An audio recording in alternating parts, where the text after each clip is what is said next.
What's going on YouTube? Omega Guilford here, bringing to you a test hand video of the branded Chimera build that I have. I have made a few minor changes to it. I've upped the deck count from 40 to 47. I just wanted to thank Alexander Gardner 4253 for the feedback in the comments section. It does play a little bit better now with the hand trap since I'm going second cards, and the engine is still strong. Additionally, I want to thank everybody that watched my last video.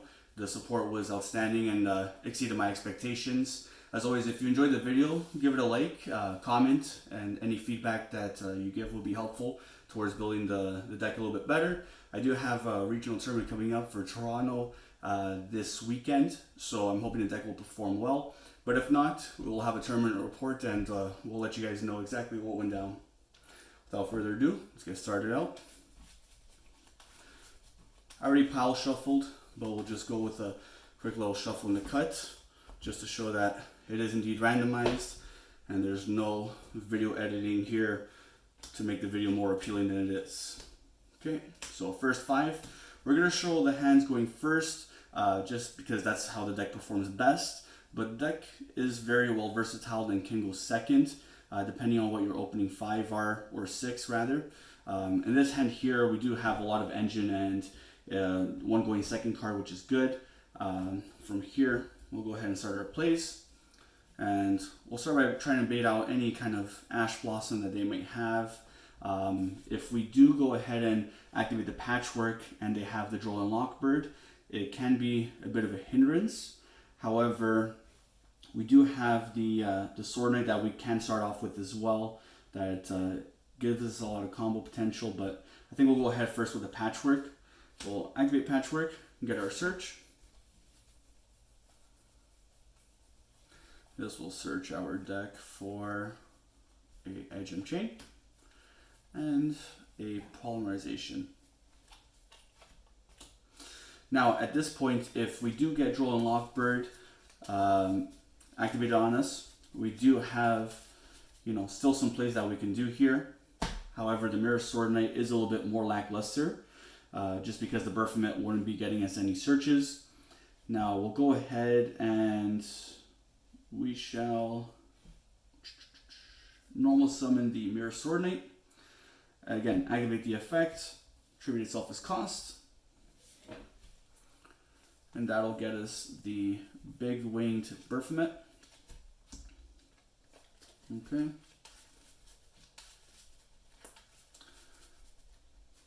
Now from here, if we do end up getting Veiler or Impermed on the Big Wing Baphomet, there is a play that we can do that's a little bit suboptimal, but it does still grant us the search, and we can continue playing from there, which would be we'd activate the Chimera Fusion, fusing the Big Wing Baphomet and the Edgem Chain to make the Starving Venom, and that will give us two searches. So we'll get the Big Wing Baphomet search, and then we'll get the Edgem Chain search for patchwork. But it is a little bit suboptimal. We do definitely want to resolve the Big Wing Baphomet, so go ahead and activate it. And this will add us the Chimera Fusion. And in this instance, we will get the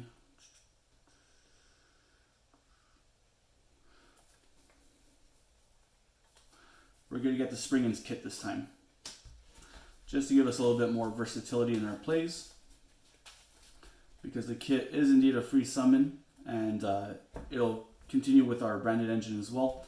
Plus, us having the branded fusion, we can always dump the Gazelle to get our Cornfield Portal to our hand. So from here, we'll go ahead and we'll activate the branded fusion. And this will send the copy of Gazelle.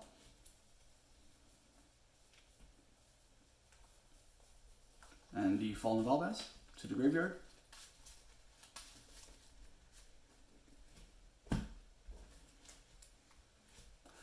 To make our Rinbrum in the rightmost zone. Now, Gazelle will trigger because it was used for a fusion summon. That'll add us a Illusionist to our hand. Now we'll add our Quaddle. From here, we'll go ahead and activate our Quaddle, discarding itself. And that'll add us our Mirror Sword Knight.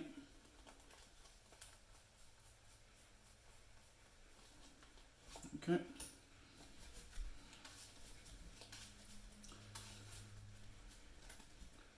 Alrighty. From here now we can do a few things. We can go ahead and special summon the kit and declare the effective kit. That'll add us the brand diffusion. So like this we have some follow-up for the following turn. And then we'll put one of the Chimera fusions to the bottom of the deck, just because Chimera fusion does recycle itself from the graveyard, and it does grant us, you know, access to 2 fusions in a turn essentially. Okay, so now from here we'll go ahead and we're going to activate the polymerization, and what that's going to do is fuse our Baphomet and our kit to make the Chimera, King of Phantom Beasts, and we're going to make that in the middle zone here. And now we'll trigger our Big Wing Baphomet as Chain Link 1 and Chimera as Chain Link 2, just a chain block in case somebody's running Ghost Bell. At least like that we can have some play around there and minimize the interaction that our opponent has on our turn. So Big Wing Baphomet will summon out our Mirror Sword Knight, and this will summon in front of the EMZ. Reason being is, in case your opponent does make something like Relinquish Anima, we can always quick effect chain the Sword Knight, triggering itself as cost, and still get us a search and waste our opponent's resources that way. Okay, and now from here, what we can do is we can either Chimera Fusion and use the Mirror Sword Knight and the Chimera on field to make a Mythical Chimera, but it's a little bit unnecessary and it just feels like a win more in a sense. So we'll go ahead and we'll just set the Imperm for now, and we'll set the Chimera Fusion as well, or rather we'll put them on this side here just to play around, again, something like Mech Knights, and so we have at least just 1 card in each column and no more, no less. Now we've essentially generated a +3 in card advantage, and what we ended on is a rip from our opponent's hand, so they start with 5 cards in their hand as opposed to 6. We get another search off of the Mirror Sword Knight, so we have additional follow-up to combo with our Branded Fusion. We have a negate in Rinbrum, and then when Rinbrum gets sent to the graveyard, we do have plays with Rinbrum and the Alabast to Super Poly, which is an interaction that a lot of people forget about. We have the Chimera Fusion, so we can go ahead and make Guardian Chimera on our opponent's turn. We have the Mirror Sword Knight, and additionally the Quaddle in graveyard to interact because we control the Chimera on our opponent's turn, and we have the Imperm. So all in all, we have quite a few interruptions here, and you can see how consistent the deck is. But we'll go ahead and we'll shuffle up, and we will draw ourselves a second hand and see where we can get with that. And again, no cuts, everything on camera, just because I want you guys to get a real feel for the deck and to see that there's no gimmicks here. You know, if we draw a bad hand, we draw a bad hand. What matters is consistency. Now, through a little bit of solitaire, I've seen that the past 5-6 hands that I've had prior to making this video were about 85% or so drawing good hands, with very few and far between where we're drawing suboptimal hands or hands that are unplayable going first, that is. Okay, so we shuffle all up, and we'll go ahead and draw our opening 5, same as the previous hand. Okay, Chain, Sword Knight, Ash, Albaz, and a second Ash. Okay, so drawing multiple Ash is not necessarily the best. However, even going first, you know, it does have some of its applications. So there's not many plays that we can make here. There's of course only the Mirror Sword Knight. So we'll go ahead and we'll normal summon the Mirror Sword Knight, and then we'll activate its effect. If we got stopped here at this point, then our turn is essentially over. There's not much that we can do afterwards, but we do have some follow-up for the following turn in Albaz and Edgimp, so unless our opponent OTKs us, we can remain alive and continue playing. Now, if we were going second, our 6th card would have been the Aluber, which opening Aluber and Sword Knight, you know, 2 normal summons is not really optimal, but we'll go ahead and resolve the Sword Knight effect, summon our Big Wing Baphomet. We'll go ahead in the middle zone, declare our Big Wing Baphomet's effect, and that'll nab us a Chimera Fusion. And instead of grabbing kit, we are going to grab, actually, you know what? The kit might be a little bit more optimal.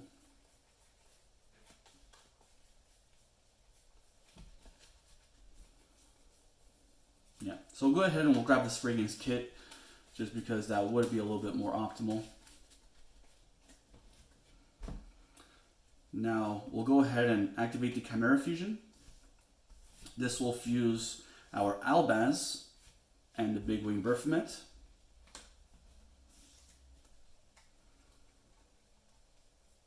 To make our Lubellion. We'll make it in the middle zone there. Now this is summon number 2. We'll declare the Lubellion's effect, discarding for cost the Edgem Chain, and then we will fusion summon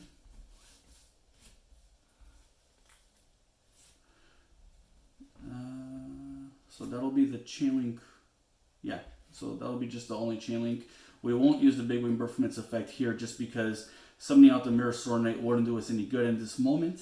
And we'll go ahead, we'll shuffle back the Albaz. And we'll shuffle back the Lubellion as well.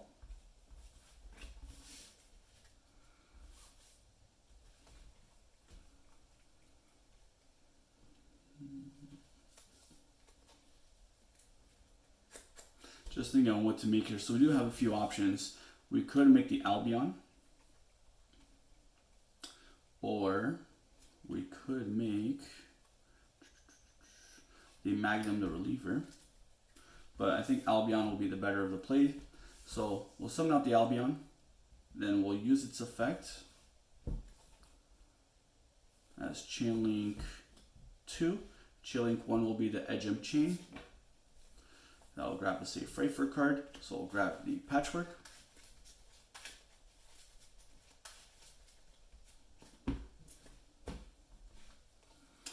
And we'll go ahead and banish the chain. And we will banish the Berfomet.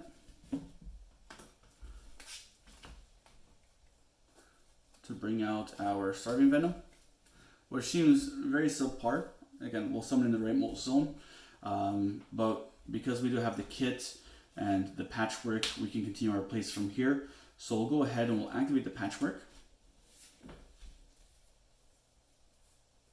And the reason why we could fuse the Berfomet and the Albaz into the Lubellion with Chimera Fusion is because you have to use at least one Fiend or Beast for the fusion summon of Chimera Fusion. The Graveyard Returning effect, of course, we have to control Gazelle King and Mythical Beast, but you can use it as just a normal fusion spell, which is an added benefit to it. So we'll go ahead and we will add our Edgem Chain along with our copy of Polymerization.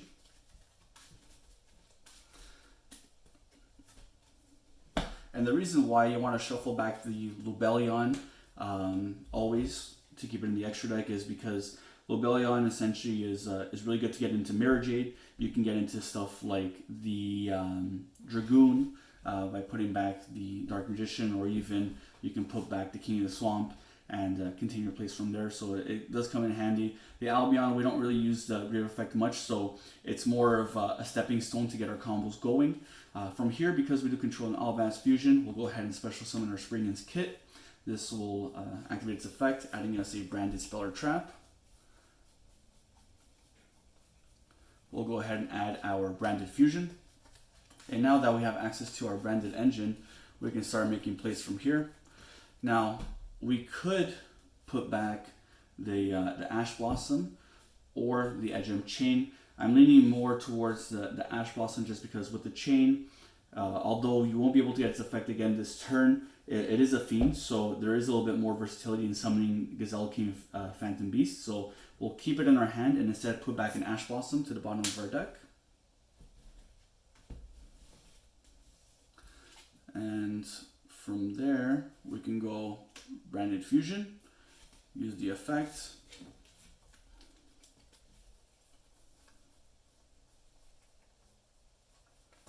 And we're going to send the Gazelle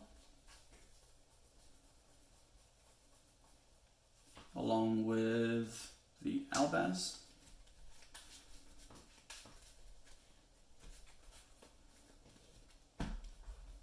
So sending those two to the graveyard, we can get ourselves a copy of Rindrum onto the field, which will be another step of interruption.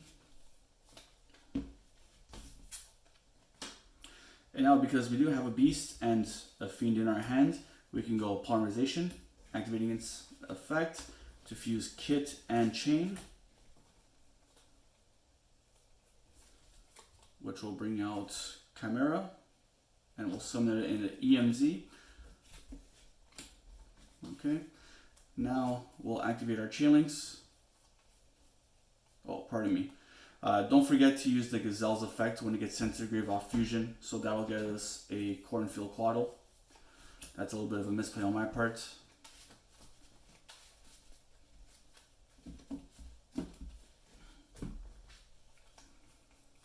Okay, so Gazelle's or Chimera's effect will trigger. That means during the end phase, our opponent will lose a card in their hand, and we'll add the Chimera Fusion to our hand. Then we'll set the Chimera Fusion, and that'll be our turn. Now, it does seem like a subpar turn. However, we do have the Mirror Sword Knight in graveyard for the Chimera. We could use the Quaddle effect right now, but I think keeping it for follow-up will be a little bit more beneficial. And additionally, having another monster in hand for the Chimera Fusion, who's not Mirror Sword Knight, will be a little bit better. So on our opponent's turn, again, they'll start with 5 cards. We have an interruption with Rindrum, and then we have an Ash Blossom. Plus, we have the added benefit of Chimera Fusion. So we can use the Chimera Fusion to fuse the Chimera, plus our illusion in the hand. Or we can go the route of using the Chimera along with the Albion, which will grant us the, if I can find it, Draco Stapella, which will be a monster negate as well, another form of interruption. And then during the end phase, the Albion can set us the Branded Fusion, so we do have added benefit of that. So that's just a quick 2-hand tutorial on how to navigate the deck. The second hand was, of course, a little bit more suboptimal, but you see we still end on a few interruptions, and the deck's fairly consistent in what it does.